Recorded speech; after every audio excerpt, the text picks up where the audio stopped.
Again, good afternoon, everybody. Welcome to the Safety at Sport Grounds Subcommittee meeting. Before we start, can I just read out some housekeeping?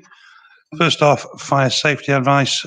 Before we start, can we convey that the fire safety advice for the evening? If the fire alarm, a continuous siren sounds, please could I ask you that you leave the building in a calm manner by the nearest fire exit by proceeding left out of the room and down the main stairwell and out to the civic entrance, which is at the front. So it's left, round and down the big stairs.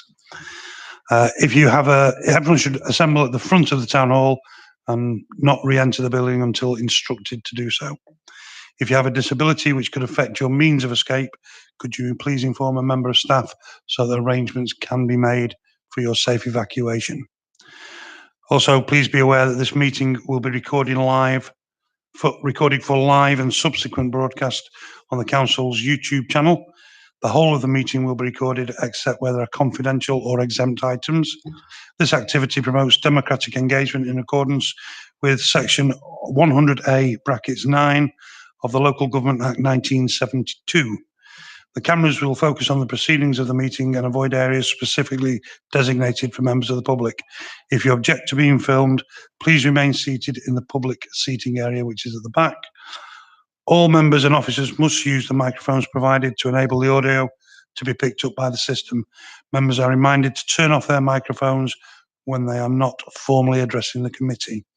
The mic button is on and you press it again to turn it off for those that don't know. Welcome. Agenda item number 1, attendances. Is to note attendances. I think as it's a brand new committee, if we could briefly go around the room and introduce ourselves so we know who we are. I'll start with myself. I'm Simon Thomas. I'm the chair of the Safety at Sports Grounds Subcommittee. Councillor John.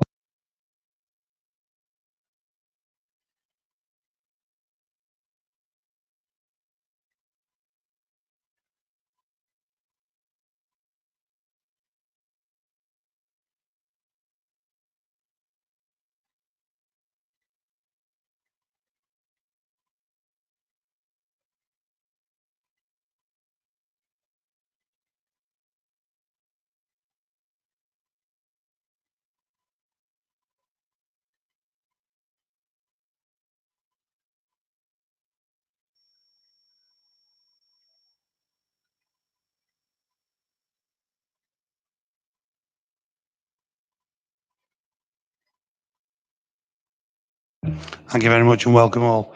Agenda item number 2, minutes to receive and approve as a correct record of the meeting last held on the 7th of March 2018. We can't do that because we weren't here.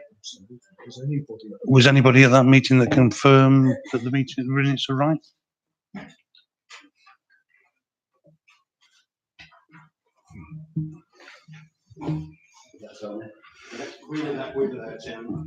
Okay, accepted, thank you.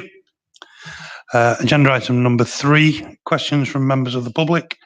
There isn't anybody here, so I'm not going to hang on 15 minutes. We'll move straight on, if that's all right, to agenda item number 4, which is the annual safety report for Lancashire County Cricket Club 2017 and the reissue of the general safety certificate. It's to note, but if you'd like to speak on that, then please do. Yeah, thank you, Chair. As you said, 2017, which in actual fact does seem a lifetime ago to one or two of us, but nonetheless, I'll cast my mind back, as it were. For those of us that can remember that far back, it was quite a momentous year in a number of fronts, but I'll start off first of all with the cricket in matters which are subject to the general safety certificate. Everybody's had a chance to read the report that I've put in. I don't intend going through that in minutiae. If there's any questions that relate to that, then I'll be more than happy to answer them in the fullness of time.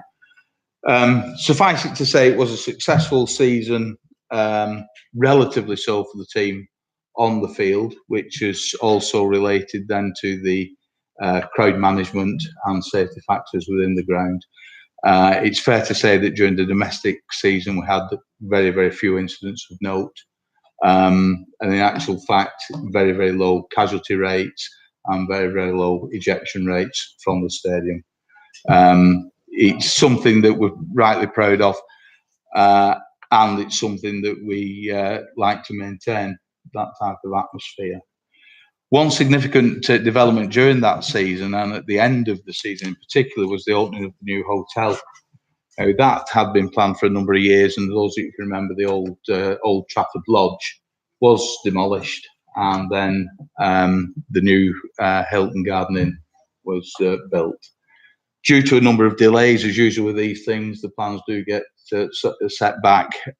This was basically for development reasons, nothing to do with safety, nothing to do with security.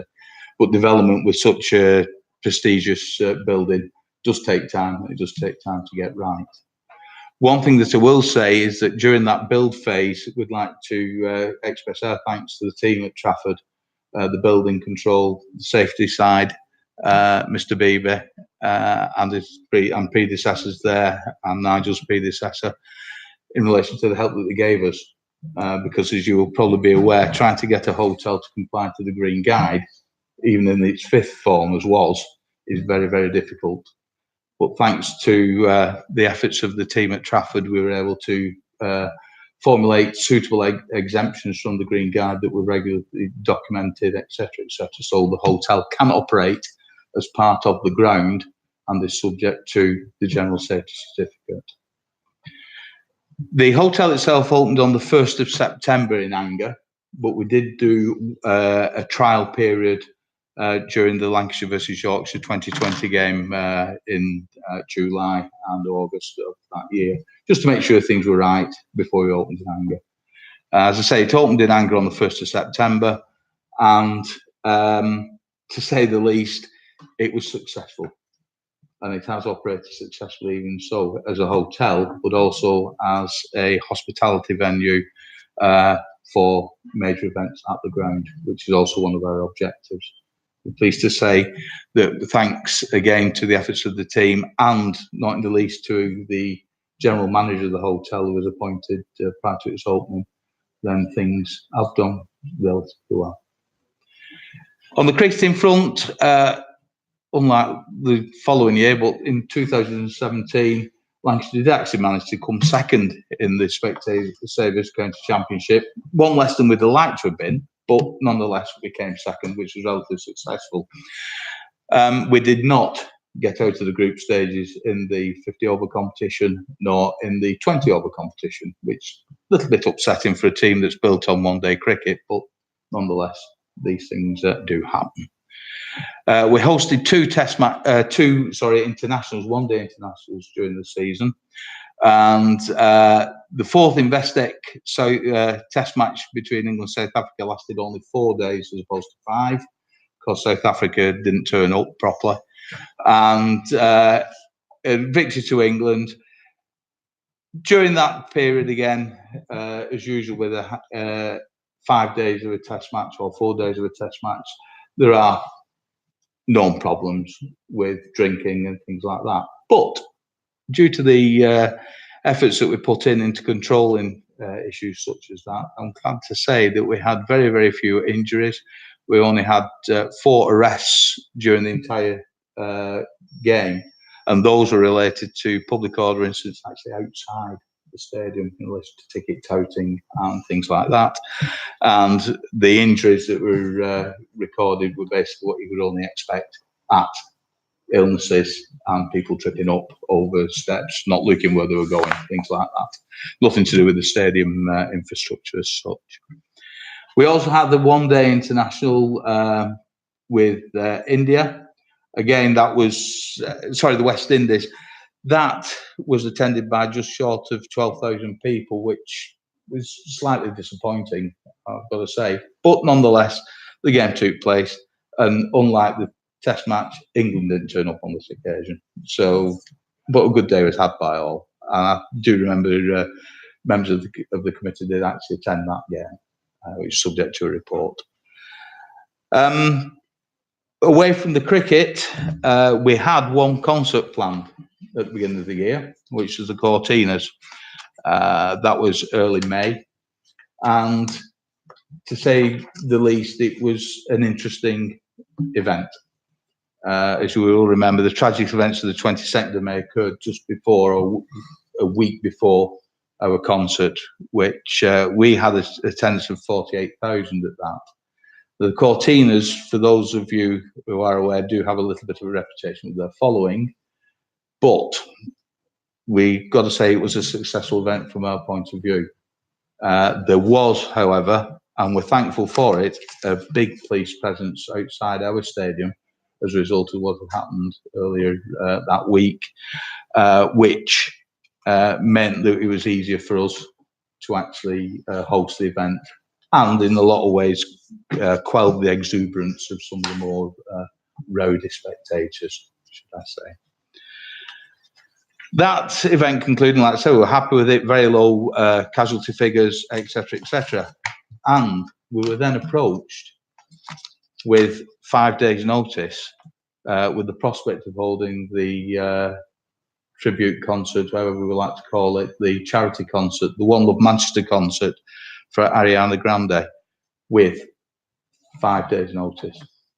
That put a lot of pressure, not only on us, but also upon the council, upon the multi-agency group that are held, hosted by the council officials, and our colleagues at United, who on that same planned day were to hold a charity, whose match was it, that one, Phil? Michael Carrick testimonial match. And after a lot of discussion and a lot of negotiation, but friendly negotiation, I've got to say, United agreed to move forward their game so as the 70,000 over there would not clash with the 50,000 we were having down here, and the cross flows and things like that. I have to say that, though I say it myself, Phil's here and officers of the council are here, it was a fine example of how multi-agency working can be made to work. Everybody pulled together. Where there were problems, we resolved them. And 48,000 people watched that concert in total safety. Big police presence, big stewarding presence, and a lot of cooperation. That was the second concert. And then, lo and behold, because the arena was no longer available, we ended up with a third one. That was much lower profile, Radiohead, and we had 33,000 people that came to that concert. Again, that passed off without any major issues. All those things put together, the general safety certificate and the special safety certificates, I think showed that the cooperation with the council, the local community and everything like that, we successfully went through that with the 2017 season without any issues. Thank you very much. Thank you. Would anyone like to comment or ask a question on that? Okay. Yes, sorry, John. This is one of my favourite what on earth's that acronym type questions that I spotted, which I just couldn't find any answer to. GMP, understand that bit? POLSE, the POLSA. POLSA is it's the acronym for the police search teams. It's actually a police search, POL for police, SA, police search advisor. Got it. Thank you. That was that one.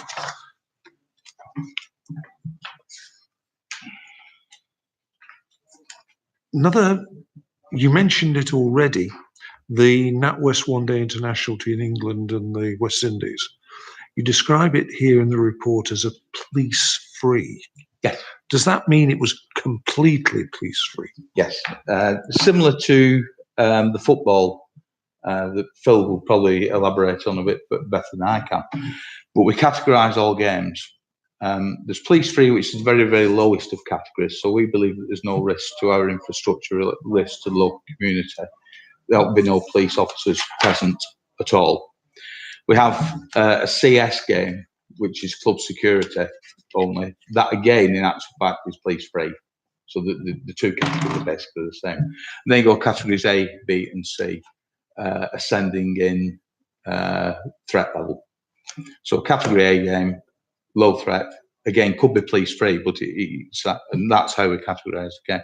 That West Indies game, in actual fact, was really a Category A game because the resources that we put into it were quite relevant to the threat. So we knew it was not going to be a very highly attended game. We knew that the threat levels had reverted back to what they really should be for a cricket match. So the threat to our actual infrastructure and the threat to the community, etc., was literally held within the ground. We then were of the opinion that a police officer presence would not have been appropriate. Everything that occurred in the ground we were happy with, unless it was something completely untoward, could be dealt with by our own staff. So therefore we didn't need to bother the police. We did consult with the police on that, and they agreed to it. Again, this is all part and parcel of the planning processes. We will always invite the police if we need the police. If we don't need the police, then they've got better things to do, to be quite honest. And we'll let the police get on with it.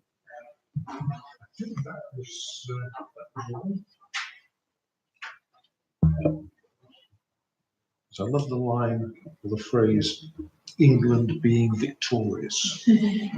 It's not very often Somebody the cared case. about that. That's very nicely put. No, that's all. Thank you. Thank you, John. I think from my point of view, I'd just like to add an addendum that's probably been bestowed on all groups here regarding the One Love concert. I think as a group and a committee, we want to thank everybody from the council to yourselves, and obviously United for allowing the Carrick testimonial to move. Our thanks for showing how Manchester can react to atrocities like that. So thank you for that. Okay, agenda item number 5 is the annual safety report for Manchester United Football Club 2017-18. Yes, thank you, Chairman.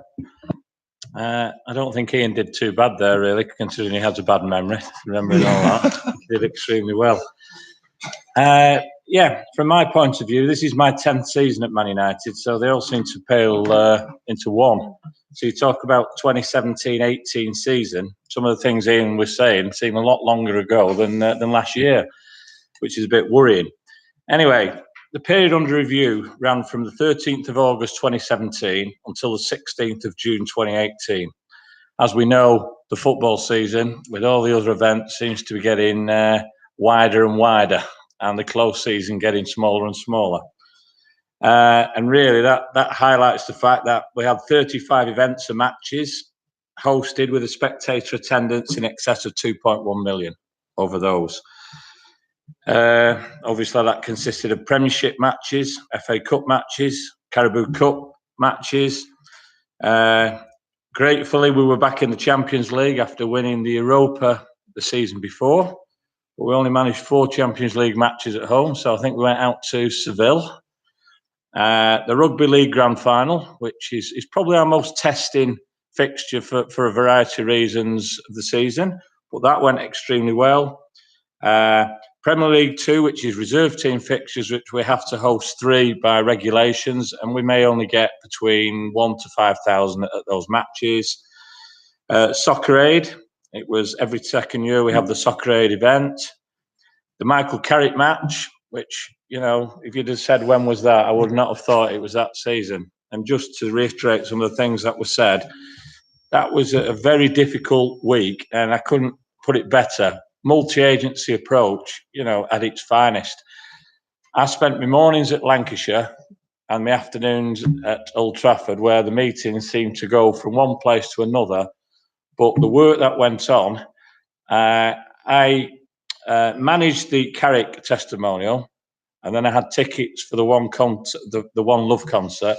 I think I was the only person sat down nearly asleep because it was such a testing day.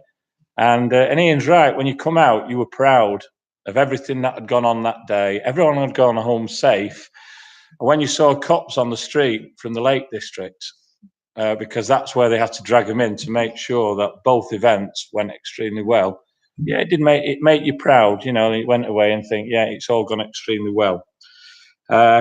This year was the 60th anniversary of the the Munich disaster, and we opened a stand for that. We got 6,000 people who attended that because we had to close the doors because of the minute silence and the prayers and things that went on.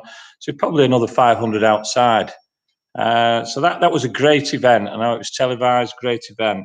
And finally, we had 2 concerts. Now this was a biggie for us this year. We'd not hold a concert. I hadn't been party to a concert during my time.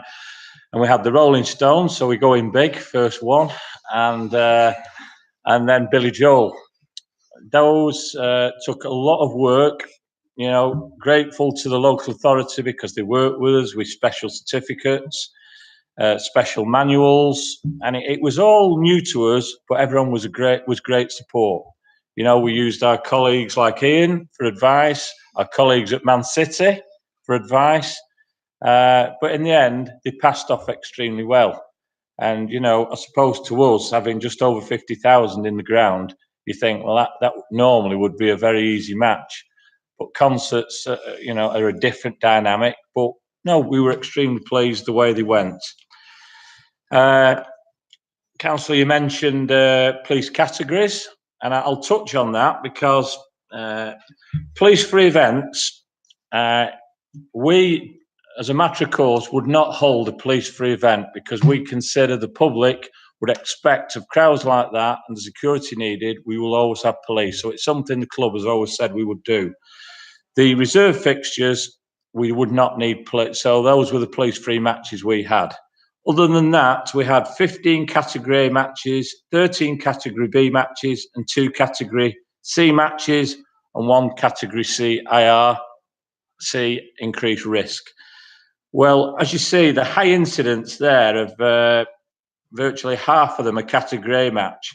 And that really highlights the confidence the police have got in the safety and security operation at Old Trafford. And we bespoke review every match to see what category, what intelligence there is, what resources we're going to need. And I would say over the last few years, even though the terrorism, is going up and the threat level is going up, our categories have come down. And I think that's the way, things have developed, the way we're controlling. And in some respects, I think the crowds are better behaved. I can go back to the 70s and 80s and I know where we are now, and things are, better. I touched on the terrorism, which is a major thing for everyone now, but in particular for Old Trafford being such an iconic stadium around the world.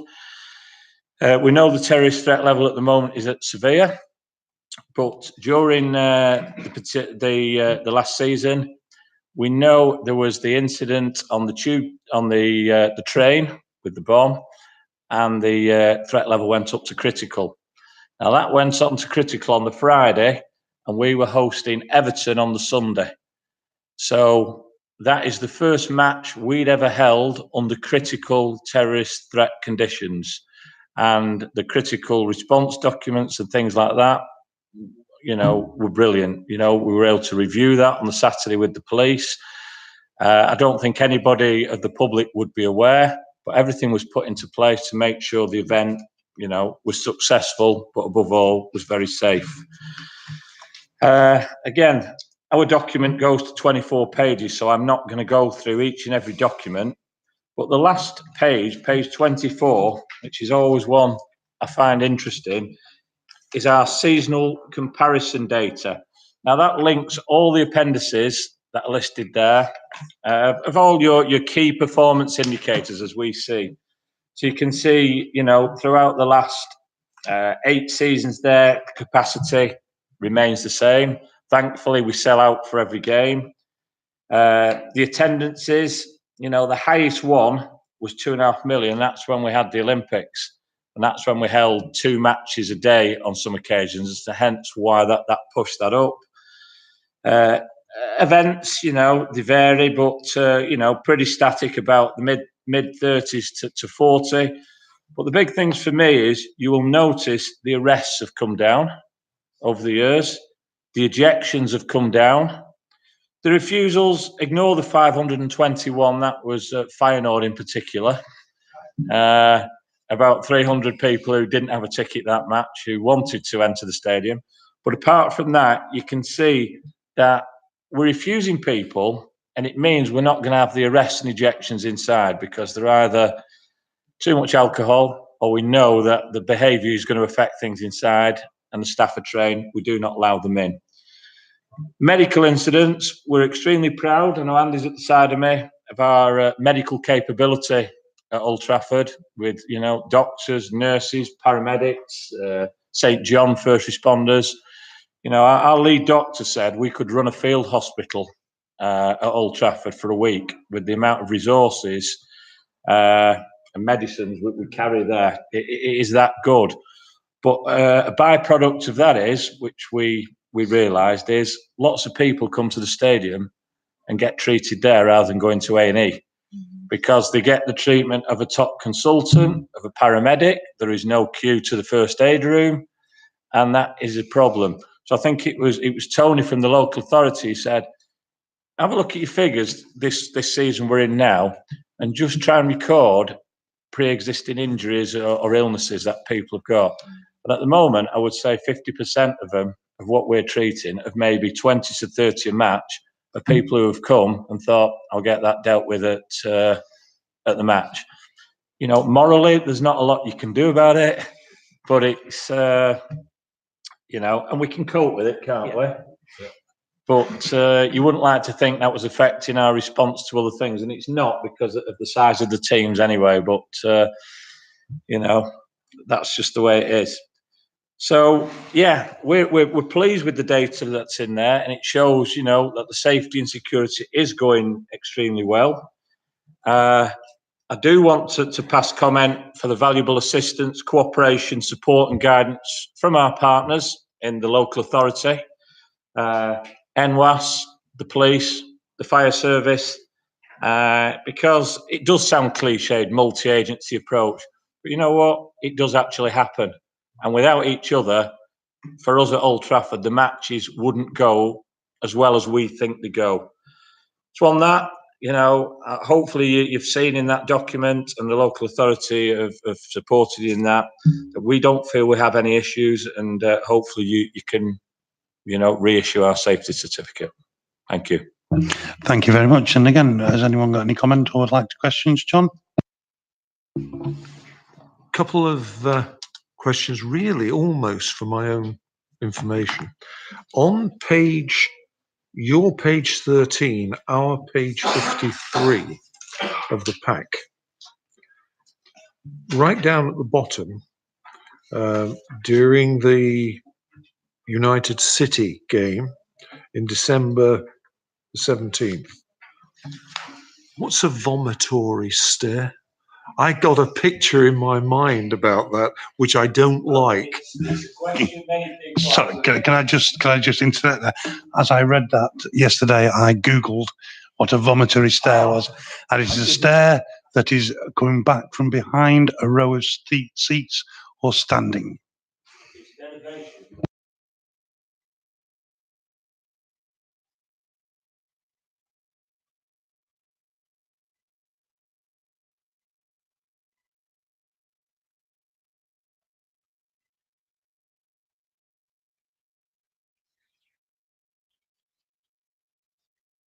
Well, everybody knows, certainly in business, everyone knows them as vomitories. I almost wish I hadn't asked now.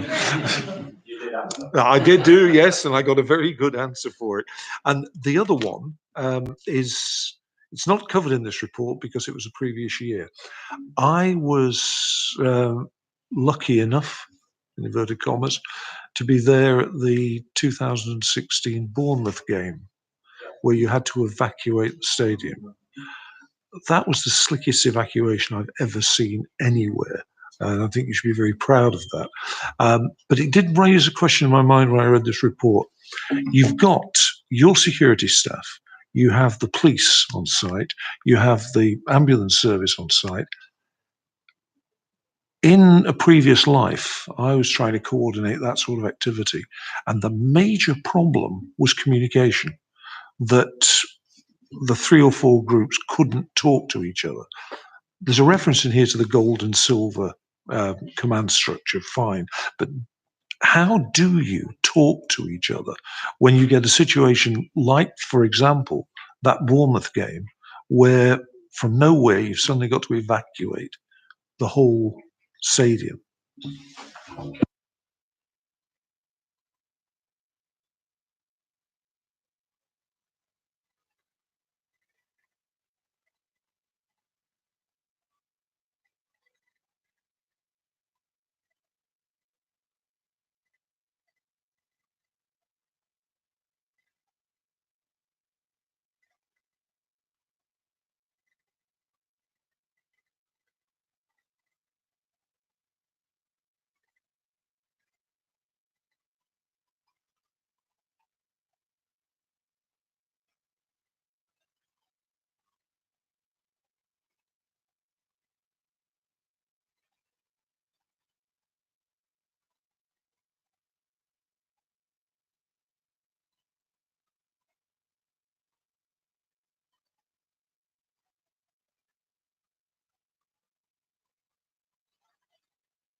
It clearly works. And I was interested to know, it's a nightmare when you've got two policemen outside, two stewards inside, and you want to work together, but you can't talk to each other directly.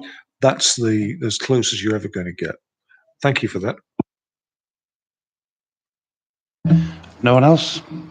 Okay, if I could just comment again, it's very, very pleasing to hear such duty of care from both representatives from both clubs. And I'd just like to add on, it's not remiss of me, I've included everybody in there, but the members of the emergency services and how they pull together to plan One Love.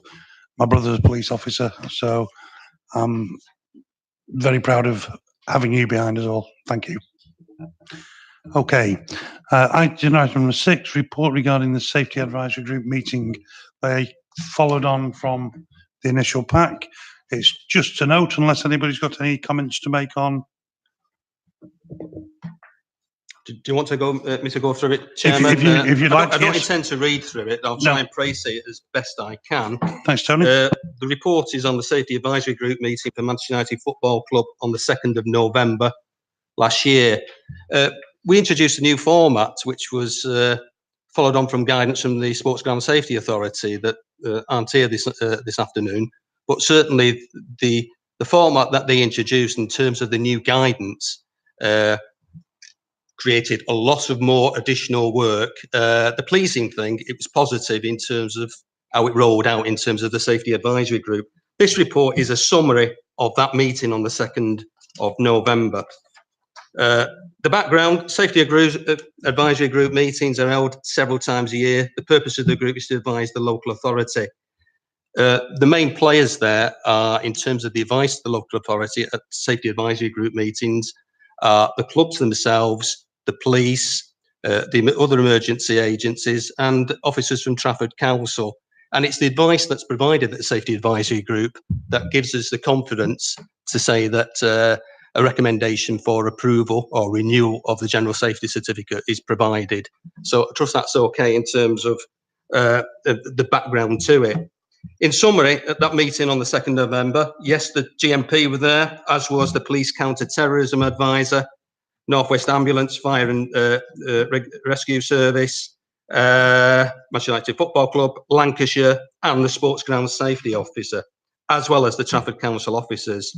The meeting was chaired by the Head of Regulatory Services, who explained the changes that I'd alluded to. These changes were seen as a positive change by members of the group. A counter-terrorism update was given by GMP Counter-Terrorism Security Advisor, who provided a general overview of the current threat level. and gave general guidance on how a multi-agency approach to counter-terrorism was beneficial. Manchester United, Phil Rainford, also advised the group on the progress on the issue provided by the club at the time to the meeting. Phil also went through the annual safety report for 2017-18, which is done on item 5 on the agenda, which we just heard. Trafford Council, we raised the issue that and informed the group that 3 special safety certificates were issued in 2018. That was for the 2 concerts at Manchester United that have already been mentioned in terms of the Rolling Stones and Billy Joel, and also for Lancashire Cricket Club, where they held the Liam Gallagher concert on the 18th of August. All these, the 3 special safety certificates were supported by multi-agencies, and we've heard about the benefits that multi-agencies provide. Manchester United added, in terms of the multi-agency meetings we had for their concerts, they also held a tabletop exercise in terms of a major incident and what we'd done, and a top security exercise, which was also beneficial in the planning. All the events held different audience profiles, as you can appreciate. Seated people at Billy Joel was a bit different than the Rolling Stones, and different again then from the Liam Gallagher fan base. So they all created different types of issues on the day. But pleasing to say that the events were successful, and the issues of the certificate is for noting by the committee that they were issued last year. A safety and security update was given by Manchester United over the 2018 season, which was the start of the season. The report talked about measures on the new measures that were being trialled for the Champions League matches, and in particular for the Juventus game, netting and a new barrier system was provided in terms of safety and security. So that's something that may be considered for future games. The feedback from these matches was that it all went very well. Phil's touched in his report that the Rugby League Grand Final in itself creates some problems for the club. And I think in part that's possibly due to the fans that attend are not familiar with the ground itself. It's not like supporters who are familiar from the home base on match day. So you've got 2 different sets of fans attending, and there are problems that do arise from that. At the meeting on the 2nd of November, there was lots of work being carried out by GMP leading, as well as the councils from Manchester, Salford and ourselves in terms of minimising the disruption for the Champions League game for young boys, which was held at the end of the game. And I think the old adage, you can't prove what you prevented. There was lots of concerns there about the march up, and that's very topical at this moment in time for European teams who've come to Old Trafford. At the meeting, Greater Manchester Police gave an update and review in relation to their role and any current issues in respect of the club. Trafford Council, and that was myself, explained that, as I touched on, in terms of the changes that have been provided in the guidance from Sports Ground Safety Authority. One of the big changes was that under the Sports Ground Safety Act 1975, it's all about safety of spectators.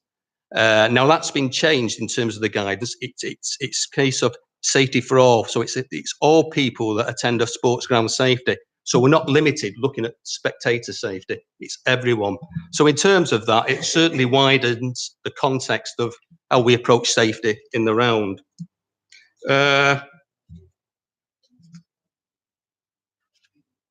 Just touch on it. An internal review of Trafford's safety at sports grounds operational roles provide an opportunity for ourselves to look at our own staffing resource and resilience. The benefit of that was that we managed to create an additional post, which has released manpower now to look at widening our role in terms of sports ground safety and provided more legs on the ground, if that makes sense. And we're hoping that this will result in additional numbers of monitoring visits at grounds.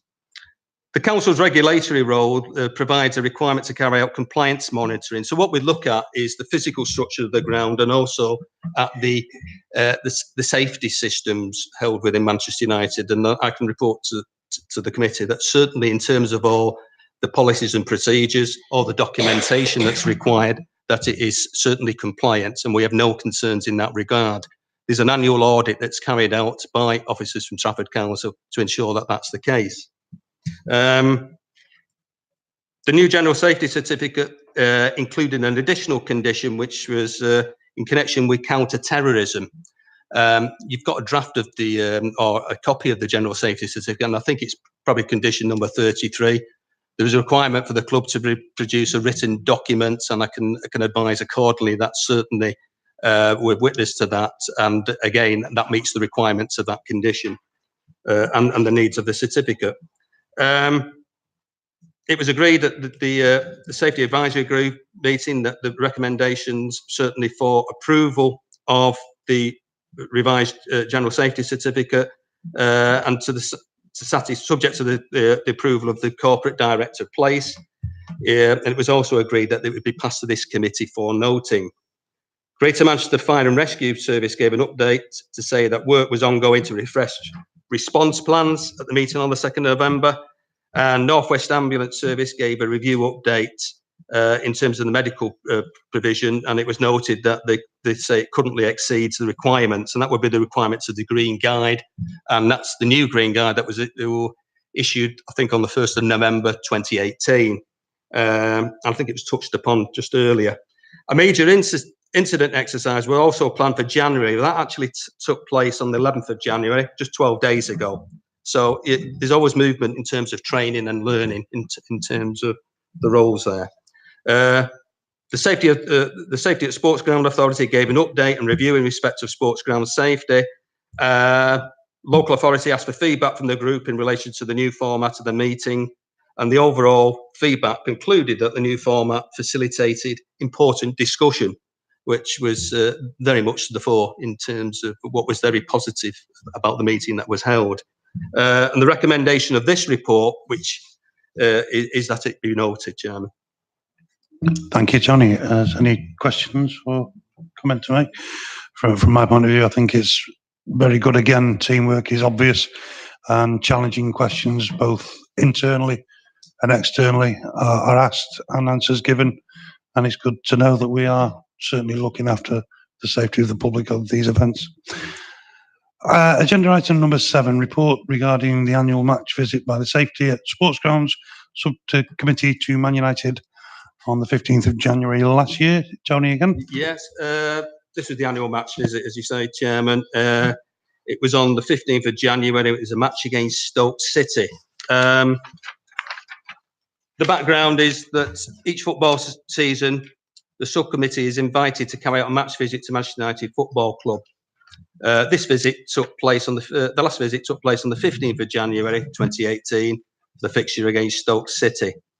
In summary, Councillor Mark Caudry, Chairman of the Safety at Sports Ground Subcommittee, and Councillor Brian Rigby attended with Council officers Sarah Pearson, Ian Veach and myself. The group were greeted on arrival by Gary Hebblewhite, Head of Group Property Services, and Jim Liggett, Head of Security. The visit commenced with a visit to the bowl of the stadium where the party viewed the disability platform arrangements installed in the lower tier east stand for the fixture. You may or may not be aware, but there's been the disability provision provided, I think, probably in the last 18 months, meeting for the club to meet the requirements of the Equality Act. Certainly, it's on a phased approach, and for this game, there was extra provision. So we viewed how the lifts on the platforms were being actually operated. As I'm reading now ahead, a demonstration of the wheelchair lift operation that enables supporters to access different levels of the lower tier, including the food kiosks in the main concourse, was shown. It was explained to us how the state-of-the-art reversible platforms, supported by new dedicated widened entrances, accessible toilets and lowered kiosk counters, enable the club to safely increase the disabled seating provision. In particular, the modifications enabled the safe mixing of disabled, because one of the changes that came about was that normally the disabled supporters would go into the ability suite where it was solely for their and dedicated for their needs. But with the new platforms, and there was a mixing area, so they were mixing them with able-bodied supporters. So there were some concerns how that mixing in terms of safety was provided. So that's been closely monitored, and there was changes and tweaks provided throughout the course of the season to ensure that safety was to the fore. The party then attended the matchday stewards briefing, which was presented by Phil Rainford and his deputy, John Hornby. It was a Category A fixture with 1,300 away fans due to attend. It was emphasised at that game that the main concern was persistent standing, the risk of pyrotechnics, and the need to provide an excellent customer service. The group, interestingly for members of the subcommittee, actually went into the stadium control room where Phil Rainford explained the 4-stand principle and the matchday stewarding security operations for that match. An explanation of the different roles of those key people within the control room was also provided, including viewing the ski data system, which gives real-time information in terms of the number of spectators that are actually entering the ground, from the moment the turnstiles are actually opened. Also, discussion on the CCT coverage, monitoring the social media and incident logging, and GMP and NWAS and the fire alarm, and now the fire alarm systems are checked. The party then observed the deployment of stewards within the concourses and viewing of the explosive detection dogs, which are used as a deterrent as well as detection, and what measures are taken to look at detection of smoke grenades. The enhanced security search procedures and protocols together with the new restricted bag policy were also undertaken and noted by the group. In terms of the results, I recollect it was a wet Monday night and United won 3-0. And I think Mark Hughes he was sacked after that game. I may be wrong, but that's my recollection of the game. But the recommendation is that report be noted. I'll teach him to go to Everton. Apologies, I think he may have been sacked before on that. May be corrected. Sorry, Chair. Yeah. That's okay, Tony. Thank you. Any questions arising from that report? Just one. It's me again. In the paragraph 2.5, the explosive detection dogs, who provides those?